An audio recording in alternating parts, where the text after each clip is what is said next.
It's official. Pennsylvania Avenue is shut off to traffic as security around the president is tightened. In the Oklahoma City bombing case, did this man and the prime suspect visit the federal building on a survey trip? And this means bad memories, high water again in the American Midwest. From NBC News, this is NBC Nightly News, reported by Brian Williams.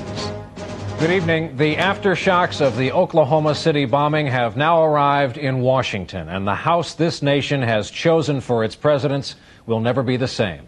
Pennsylvania Avenue in front of the White House has been closed to traffic. As NBC News first reported last night, the president was given a grim assessment of security around the White House and then made the final decision to close down a section of one of America's most famous streets. The house that allowed people to come and go through the front door 160 years ago is now more of a fortress because of what happened a month ago. We begin with NBC's John Palmer at the White House.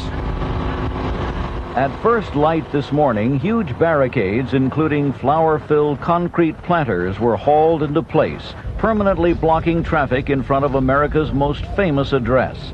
The plan is to turn the blocked-off section into a pedestrian mall to look something like this.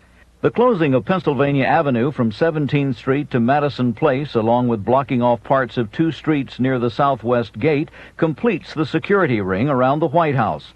President Clinton, addressing a White House conference today, said he approved the closing with great reluctance. Access to the White House itself will not be limited.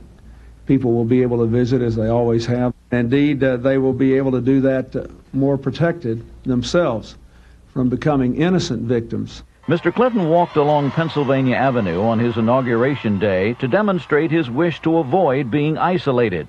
But barricades have become part of the landscape in Washington, not only here, but at the Capitol, the State Department, and the Supreme Court. Treasury Secretary Robert Rubin said today the closing of Pennsylvania Avenue was one of 11 major recommendations made by a security review panel before the Oklahoma bombing. There were disclosures today about just how vulnerable the White House has been. The panel said at the time a light plane crashed on the White House lawn last September, the telephone line between the FAA radar operators and the Secret Service was broken. Last October's shooting incident, when a man opened fire on the White House with an automatic rifle, prompted additional security measures, including a decision to install bulletproof glass throughout the White House. 26,000 cars used to pass the White House each day. A huge traffic headache is expected beginning Monday morning. Pedestrians took advantage of the new arrangement today. Strollers competed for space with bikers and rollerbladers. President Clinton said these measures should not be viewed as giving in to terrorist threats, rather as practical steps to preserve freedom. John Palmer, NBC News, Pennsylvania Avenue. Now to the event that gave rise to the added concern, the bombing of the federal building in Oklahoma City. NBC's Jim Cummins reports tonight on new evidence and last looks. Today, thousands of people gathered in downtown Oklahoma City for one last look at what remains of the Alfred P. Murrah Federal